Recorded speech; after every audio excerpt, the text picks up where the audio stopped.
Welcome everyone to the Phoenix Report. I'm Jack Connor, and this video is the next, or I should say the latest, in a series of what I like to call a fireside pitch, in which I share with you some of the some creative storytelling ideas that I have for any given particular series or franchise.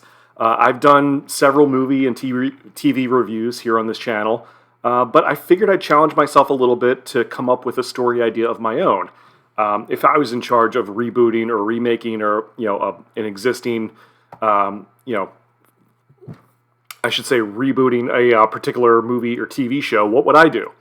Because it's easy for me to just sit here, be an armchair quarterback, and critique something that already happened. But I think it's a fun little challenge to figure out what would I do if I was writing these scripts, if I was in charge of things. So. Today, I want to talk about a massively successful franchise that began here in the States over 30 years ago.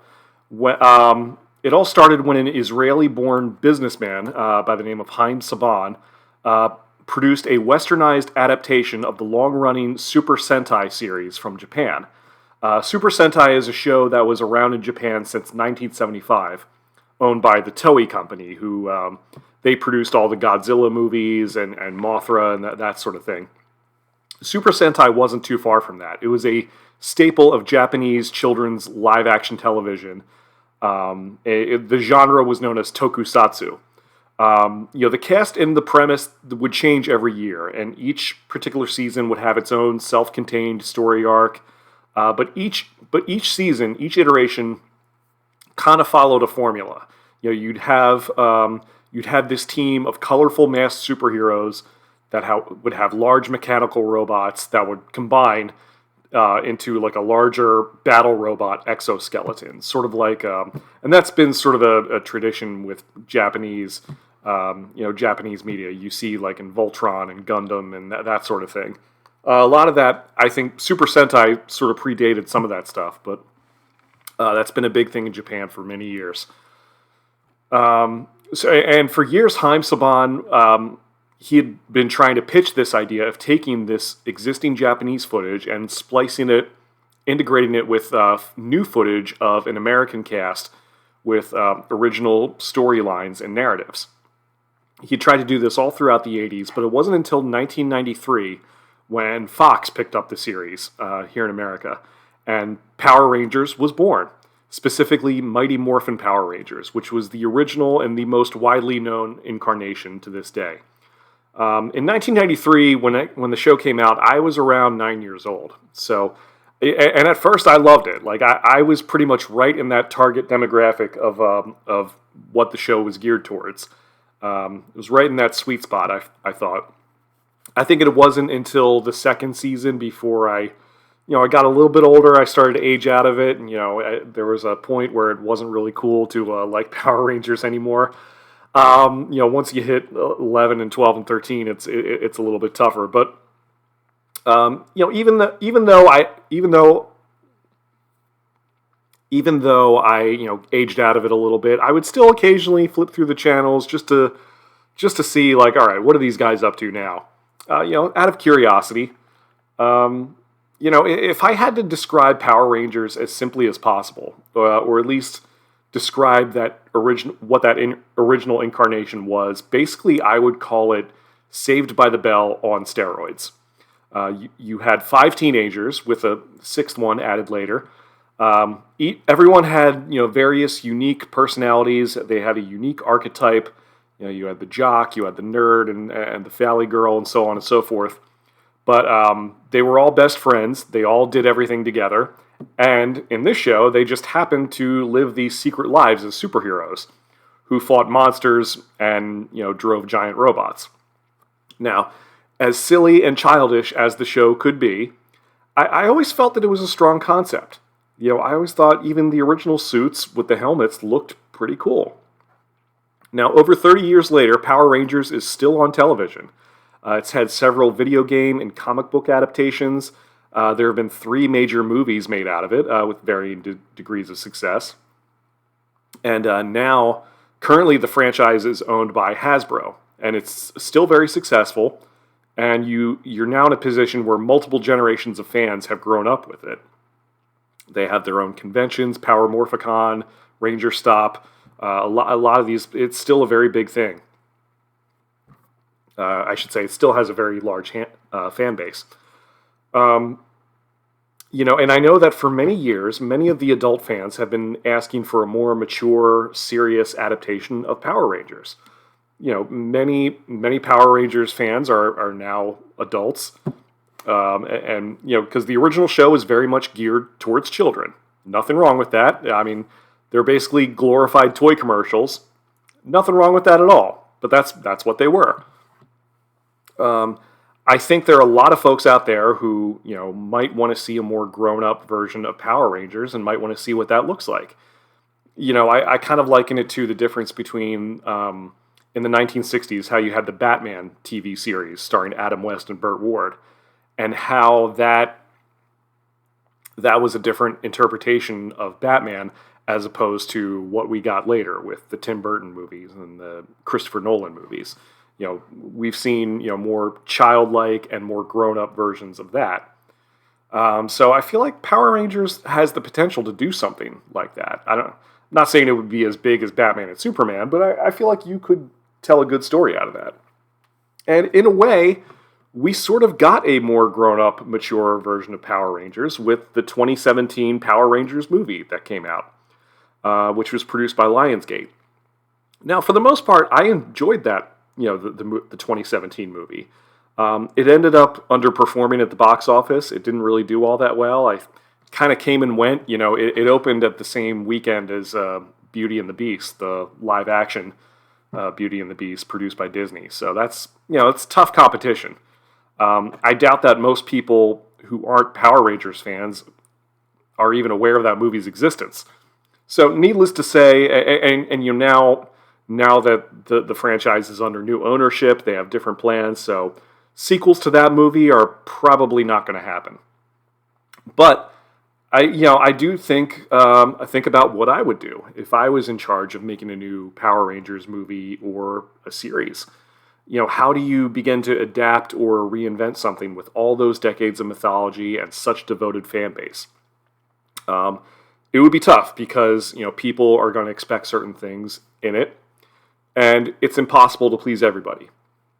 But my approach will be to try to take the essence of what these characters are, try to retain that, and take what works and build around that in a way that, hopefully shows respect to the fans and the source material, while you take some other creative chances when necessary. I don't think you necessarily have to make something rated R or something that's like overly dark or violent in order to add some weight, some gravitas to the story. But I don't think you need to be campy or childish either. I think a lot of adaptations of popular IPs have a tendency to throw in little Easter eggs, for the sake of fan service. And I don't really like that as much if there's not a reason for it. I feel like you can take the essence of those characters and what they are, try to stay true to that, but build off of that and flesh it out a bit more. For as much as I like the 2017 Power Rangers movie, in my opinion, I feel like it got a little too cute with some of the references, especially in the third act, and it kind of threw off the tone of the movie for me. I'll give you an example of what I mean in terms of unnecessary fan service. Like, if I was doing a Power Rangers movie, I don't necessarily need to hear the old theme song, Go Go Power Rangers. As iconic as that is, I don't need to hear them say, it's morphin' time, Tyrannosaurus, or any of that before they morph. They could just do it. I don't need to hear Alpha 5 say, ay, ay, ay, ay, ay, or I don't need to hear Rita Repulsa say, make my monster grow, or I have a headache. Like, I know a lot of fans love that stuff, and I know it reminds them of the original show, but I look at it this way. I'm a huge Superman fan. I don't need to hear Superman say, up and away, before he flies off, or this is a job for Superman. And I don't need to hear Batman say, to the Batcave, or I am the Knight, or you get the idea. You don't, as much as people love all the little callbacks, you don't really need all of that just for the sake of nostalgia. In my opinion, you really don't. I do think that the Power Rangers would work pretty well as being part of like an intergalactic military organization, similar to like the Green Lantern Corps from DC Comics, if you're familiar with those. I think it would make sense to establish it early on that there have been several teams of Power Rangers on other planets throughout the galaxy or the universe for thousands of years or millions of years, however long you want to say. I would want to determine what the Power Rangers are and why they do what they do. You know, what is their primary purpose or function?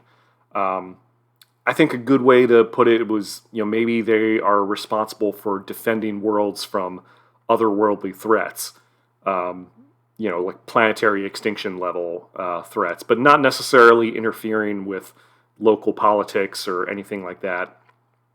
For example, I'm thinking about like what they do with Star Trek, for example. If you're a Star Trek fan, you're going to recognize this reference. But like Star Trek has the Prime Directive, which is this rule that prevents Starfleet from interfering with primitive societies. Now, I feel like that would be a good like foundation to start with in terms of explaining, you know, what the Power Rangers are and why they do the things they do. I don't know if there has ever been like a central organization behind the Power Rangers, you know, in the shows or comics, or like a home base for them. Like the Green Lanterns, for example, they have the Guardians of the Universe, who are in charge, and they have the planet Oa, which is like their home base. But I would figure like any organization, you would have to have some sort of chain of command or some sort of ruling council, especially if this is like a military organization or a police force or whatever it is. Now, once you establish what the Power Rangers are, then you would want to focus on Zordon, who is the mentor of the original Power Rangers of Earth.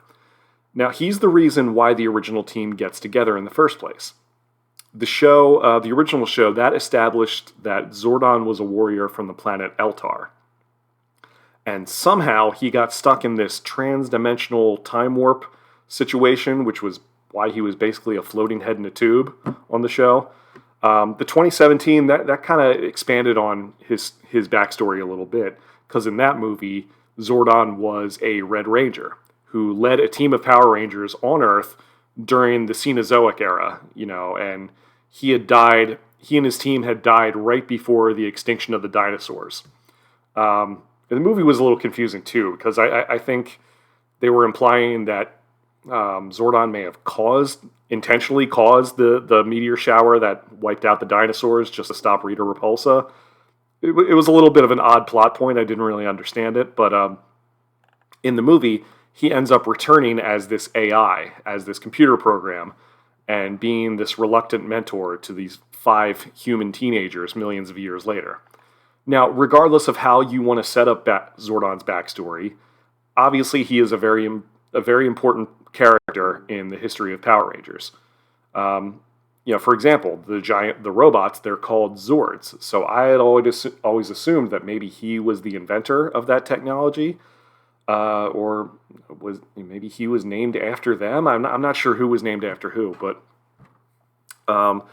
you know, as far as why Zordon is on Earth in the first place, I imagine there would have to be a reason for it. He would have to be protecting the planet from some sort of threat. And you know, the most obvious choice for a villain would be Rita Repulsa. Now, personally, I always thought the name Rita Repulsa is just a terrible name for a villain. I mean, it's so on the nose. Like, I think I was even hearing the interviews for the 2017 movie, and where you had Bryan Cranston play Zordon, and he was even joking around in an interview saying, like, that's like naming a character, you know, Bobby Bad Guy or something like that. It's the name is so on the nose, you know, it just sounds ridiculous. In the Super Sentai counterpart, Rita's character was named Bandora, which I thought that was a cooler name. Regardless of what you want to call her, though, the idea that Rita was once a Ranger, which they did that in the 2017 movie. She was the Green Ranger to Zordon's Red Ranger, but she had defected and went rogue at some point. I don't know. They never said particularly why. I don't know what she's after specifically. They just said she's pure evil. In the show, she's always depicted as being this powerful witch who wanted to create some sort of empire. Like they always called her Empress Rita, or I don't know what she's the Empress of. I don't know why she wanted to conquer Earth. She always either wanted to conquer Earth or destroy it. I'm not sure. Not sure what she was after. Why she was motivated to do that. Like I didn't really know. She was just evil, and that was it. I know in the movie she was after this thing called the Zeo Crystal, which was this MacGuffin that controls all life on the planet. Sort of like in DC Comics, they have a thing called the anti-life equation. It's sort of this giant MacGuffin device that the villains are always after. Now, what did Rita want this for? I have no idea. So you would have to have some sort of explanation about what she wants and what her motivation is for the story in order for it to kind of have some weight. Maybe she has some sort of personal issue with Zordon or the Power Rangers organization as a whole. I know that the comics have tried to explain her backstory a little bit more. The comics from Boom Studios, which are great, by the way.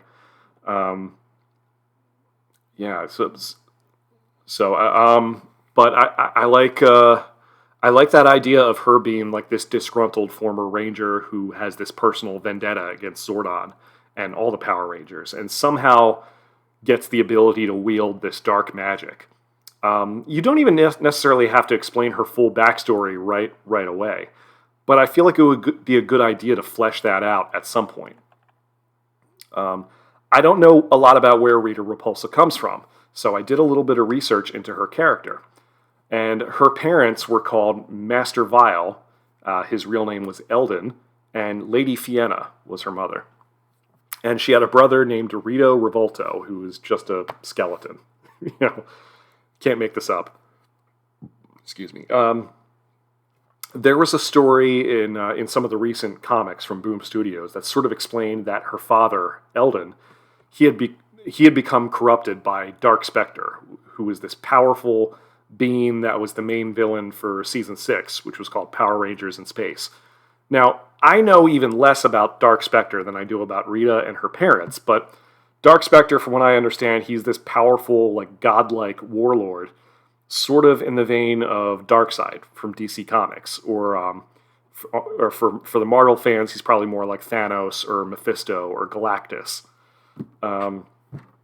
According to his story in the comics, Eldon was so corrupted by Dark Spectre that he was willing to sacrifice his newborn daughter, Rita, when she was a baby, to be a vessel for Dark Spectre. And I believe this is where Eldon earned the title Master Vile.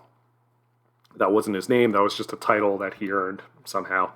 And Lady Fienna, his wife, although Lady Fienna, she escaped. She took Rita and they fled, but eventually Master Vile found them and had murdered his wife, murdered Lady Fienna right in front of Rita, their daughter. Now, with a backstory like that, you could definitely make Rita or Bandora or whatever you want to call her a more tragic character, more sympathetic, I guess. Maybe at some point you could explain that she ran away from home and tried to join the Power Rangers and worked her way up to being a Green Ranger and worked closely with Zordon. Maybe he was a mentor of hers or something. As far as another big villain, of course, is Lord Zed. I remember him being a pretty menacing villain on the show. At the time, I didn't realize kind of how silly his name was. When I was a kid, he had a big letter Z on his head, on his helmet, and on that magic staff, that scepter he had. I didn't realize it, but of course, Zed is how you pronounce the letter Z in the UK and Canada and Ireland and Australia, basically anywhere in the English-speaking world outside of the United States. We say Z, they say Zed. So, a little bit on the nose in terms of the name, but, I mean, I guess you could probably still keep the name Zed. I think that could still work. I know in the show that Rita was subservient to Zed at some point, but then they ended up getting married later on. They sort of made him a little bit of a lighter character. They sort of had like a Lucy and Ricky dynamic between the two of them. But Zed looked pretty menacing at the beginning. Like he was deformed. He looked like he had his skin ripped off. Or maybe that helmet was just keeping him alive, kind of like Darth Vader. He always gave off some Darth Vader vibes. So I'm sure he's got an interesting backstory there somewhere.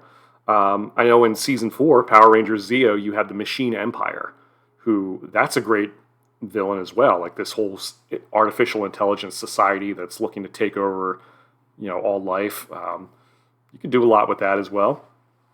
So now that I've talked about the villains, now that I talked about the villains, maybe we can talk now about the main characters, the original 5 Power Rangers, who I would go with the original 5: Jason Lee Scott, Kimberly Hart, Billy Cranston, Zach Taylor, and Trini Kwan. And I think the 2017 movie did a pretty decent job as far as the actors that they had cast and the performances that they gave. I do think there was a little bit of a disconnect as far as the 2017 versions of the characters and the versions of the characters from the original show. I felt like they were kind of the same characters, but in many cases really the same in name only. There were some of the characters who not only looked different, but acted completely different from the original incarnation. And, say what you will about the original show. I think for all of its campiness and silliness, I think it did a tremendous job when it came to casting. I felt like those original actors, the original 5 actors, who later, of course, were joined by the character Tommy Oliver, played by the late, great Jason David Frank, rest in peace. Those original 6 actors, I always thought had a really great on-screen chemistry, and I think that's why that really helped in terms of the show being as popular as it was. I think kids could look at these characters and everyone had one that they could identify with. With that being in mind, I would want to cast some young actors who resemble the original actors and the characters a little bit more. Not that they have to look or act exactly the same, but those characters had some pretty defined archetypes, and you don't really need to tweak too much from that, in my opinion. Now, as far as the plot goes, the 2017 movie had an interesting approach, because they set it up where none of the 5 characters really knew each other all that well before they got together and learned how to work as a team. That's not a bad way to go about it. They sort of had a Breakfast Club vibe to it. I don't mind the idea that they might already be friends or know each other before being Power Rangers. I like the fact that they discovered the Power Coins and Zordon completely by accident. In the movie they did. It feels like there's a common trope in a lot of these stories that they are chosen by either Zordon or the coins or some sort of outside force that determines that they are worthy to be Power Rangers. I think it makes it a lot more interesting because I never liked the fact that Zordon, think about it, he could theoretically pick anyone on the planet to be Power Rangers. Like he could go to SEAL Team 6, you name it, the Marines to be Power Rangers. You could pick anyone on the planet, but you pick these inexperienced teenagers, these children, to become soldiers in your space war. I like the approach that the 2017 movie took in terms of the kids find the Power Coins by accident, and Zordon, or the Zordon AI, sort of has to reluctantly train them because he has no other choice. He can't physically do it. He can't physically be the Red Ranger. He can't contact other Ranger teams around the universe. He's got to do the best he can with what he has because he knows that there's a threat coming. I don't know if I would want to depict Zordon as being a floating head in a tube or even an AI program. But I think maybe you could have Zordon be someone who's critically injured and he's kept alive via suspended animation or whatever technology they have. But even though he can't morph, he can still communicate with the kids. Again, back to Green Lantern, there was a character, Abin Sur, who was like the Green Lantern before Hal Jordan. So maybe it'd be kind of a similar situation to that.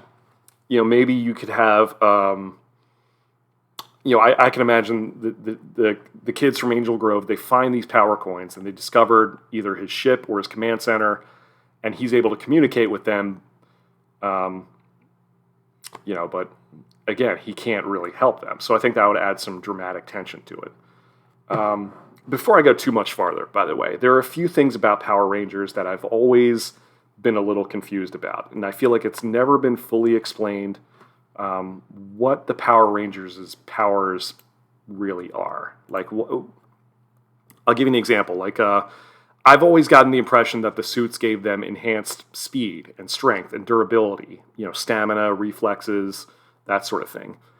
The thing in the 2017 movie that confused me is that they all got those abilities as soon as they touched the power coins, but before they ever morphed into the suits.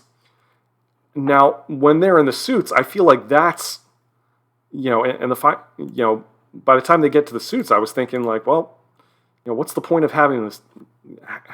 What's the point of morphing then if you can do all this stuff outside of the suits? Because I feel like the suits should be the ones that turn them into these enhanced super soldiers, kind of like Captain America. I also think the colors should indicate like what rank or position they are on the team. They haven't always been really consistent with that. There have been some consistencies, like the Red Ranger is always the leader, more or less. The Red Ranger is usually the squad leader.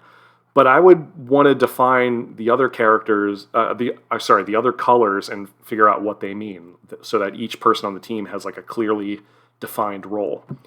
Like maybe the Green Rangers would usually be the first officer, like the second in command, someone who could assist the Red Ranger with strategy in the field. The Pink Ranger could be like a pilot or a navigator. 'Cause in the show, Kimberly always flew the pterodactyl Zord. So maybe the Pink Ranger, whether it's a guy or a girl, could be a pilot. Maybe the Black Ranger could be like a weapons or munitions specialist. Maybe the Yellow Ranger could be like a scout or a spy, someone who could blend in, do a little recon, gather intel, or even act as like a sniper. And, the Blue Ranger, Billy in this case, would be a technical expert, maybe like a science officer or a medic. I don't know how exactly you would want to structure the chain of command within the team, but I feel like it would be helpful to have some specific roles for each color, rather than the colors to be arbitrarily assigned. You could even, have Zordon consider, which color to assign which ranger, maybe like a subplot where Jason proves that he's worthy of being the Red Ranger, he's worthy of being the leader. You could definitely explore that a bit more. Also, the original team, the Mighty Morphin team, they all had the dinosaur themes, associated with their power coins and the helmets. And that always seemed like a random choice, but a lot of that came from the Super Sentai season that they were using the footage for, which was Kyoryu Sentai Zyuranger. That was a show that came out in 1992. That had all the iconic designs. Now, the 2017 movie sort of explained that Zordon and his old team were alive when the dinosaurs were around, and that he modeled the Zords after dinosaurs, because they were the most powerful creatures on Earth at the time. I don't know if I would want to make Zordon that ancient, but maybe Zordon or Alpha had some sort of fascination with dinosaurs and used that as a way to make the Power Rangers of Earth feel a bit more unique. I could see other teams of Power Rangers calling them like Dino Squad or something, some sort of informal name. It seems like an extraneous detail, but it's one of those things where you want to have some sort of plausible explanation for it, because it feels like it wouldn't be the same without those original themes. Finally, I want to address the Zords. Now, this might be a controversial take. Some of the Power Ranger fans might not agree with me on this, but even as a kid, I wasn't always as much of a fan of the Zords or the Megazord. I get it. They were cool toys to play with, but I always liked seeing what the Power Rangers did when they were fighting on the ground. That boots on the ground action, to me, that was always much cooler, much more exciting, especially when they had weapons. And being a kid who did taekwondo and karate growing up, I loved the hand-to-hand combat. That was great. But they also had laser guns. They had blasters. They had swords, cannons, bows and arrows, like a real military type of thing. I know the old show fell into that ongoing trope where the bad guys would turn into giant monsters, and so they'd have to call on the Zords to combine to be the Megazord and have this giant kaiju fight right in the middle of the city, presumably killing thousands of people every time. Makes me wonder, like, who would want to live in Angel Grove if that happens on a weekly basis? But I digress. It's one of those things that as a kid I wasn't a huge fan of, and I'm still not totally sold on it as a plot device. But the Zords and the Megazord is sort of a defining part of the Power Rangers. Like, you can't not have them in it. It's one of those things. It's sort of baked into the mythology. I do think if you're going to do that, maybe the Zords should be used as a last resort.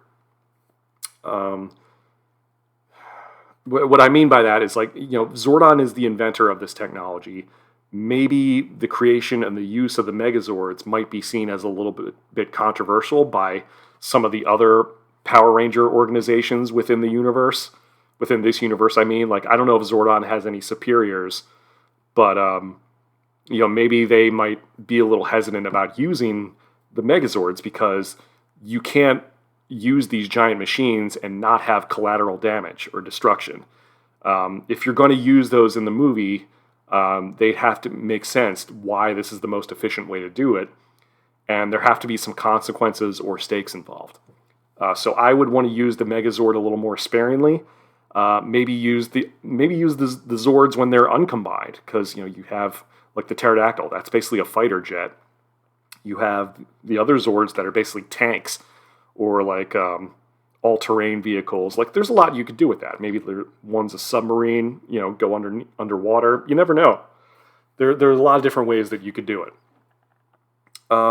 So I mean, yeah, man. Ultimately, I think there are a lot of directions you could take this story in.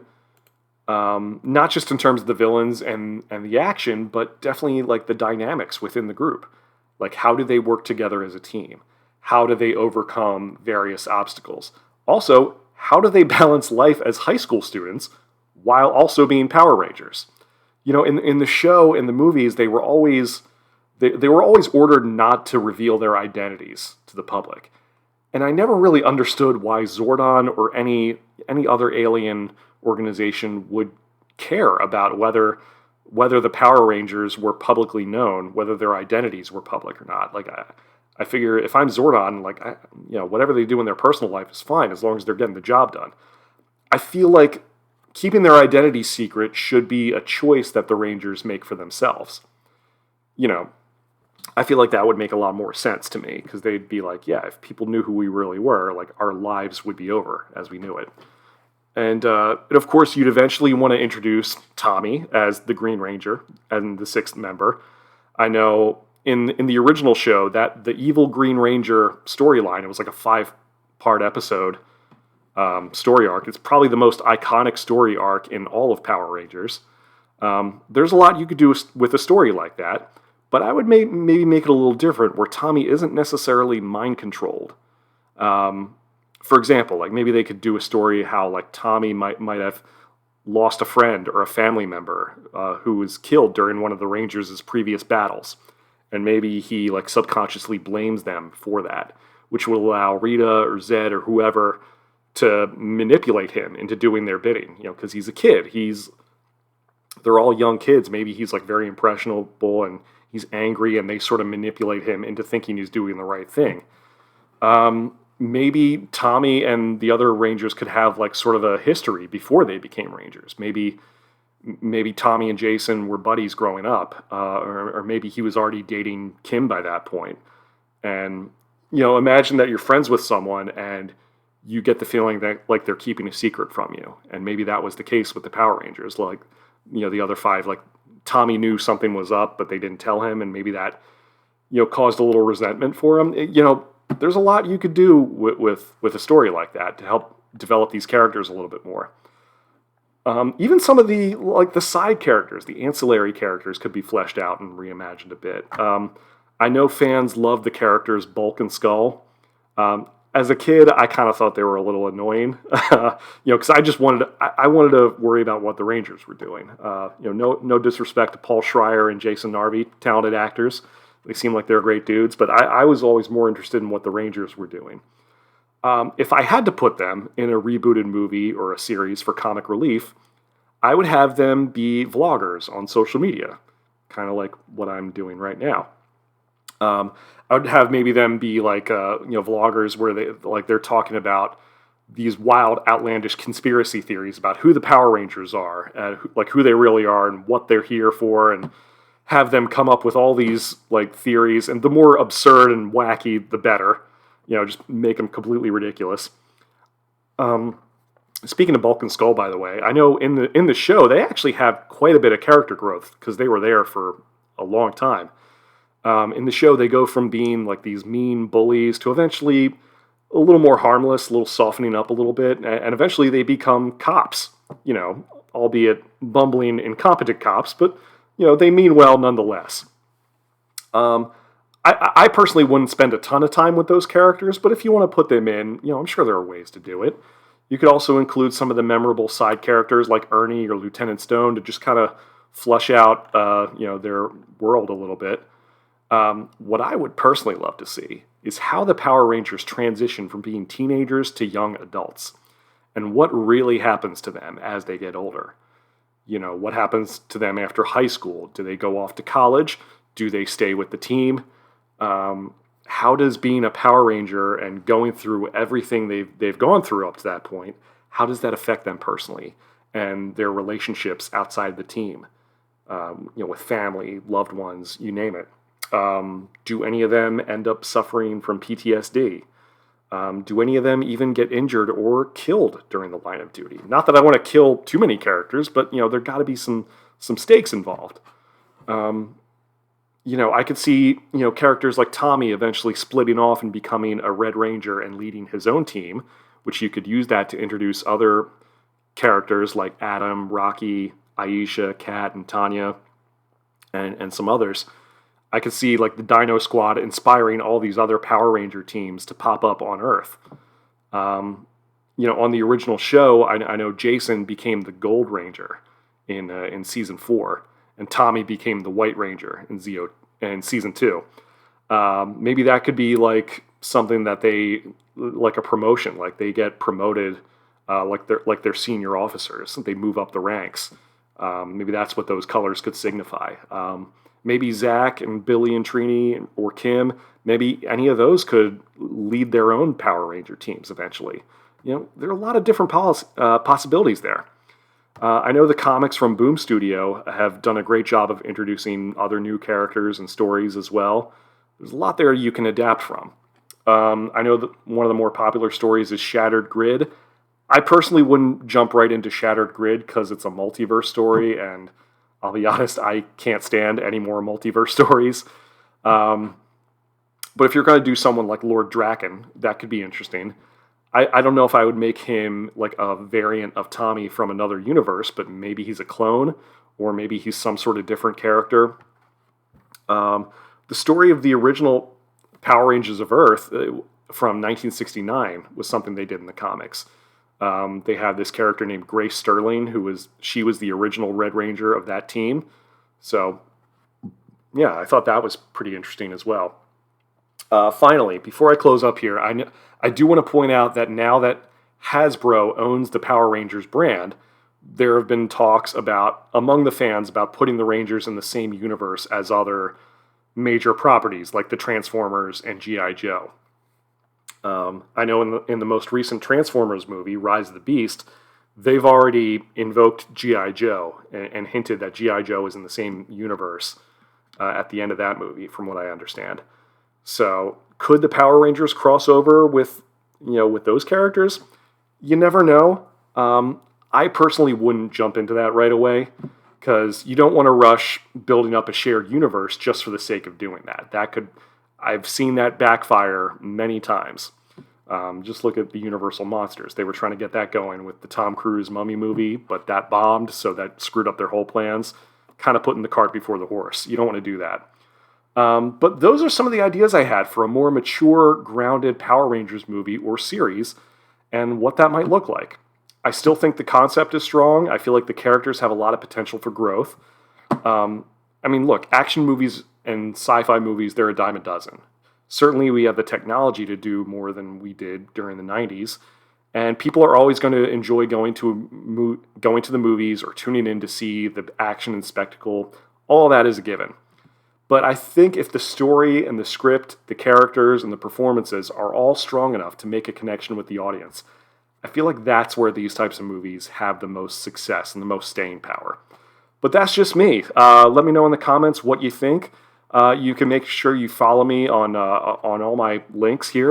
You can follow me on X, Twitter, and Instagram at jackxconnor. Like me on Facebook, facebook.com/jackconnormusic. I'm a musician. I play in several bands. I'll have links to all those bands in the description below. You can check out some of the other content I've had. This is not the first Power Rangers related piece of content that I've posted. I've reviewed episodes of the old show, kind of making fun of the absurdity of it. We had a lot of fun with that. Go back and check those out if you'd like. You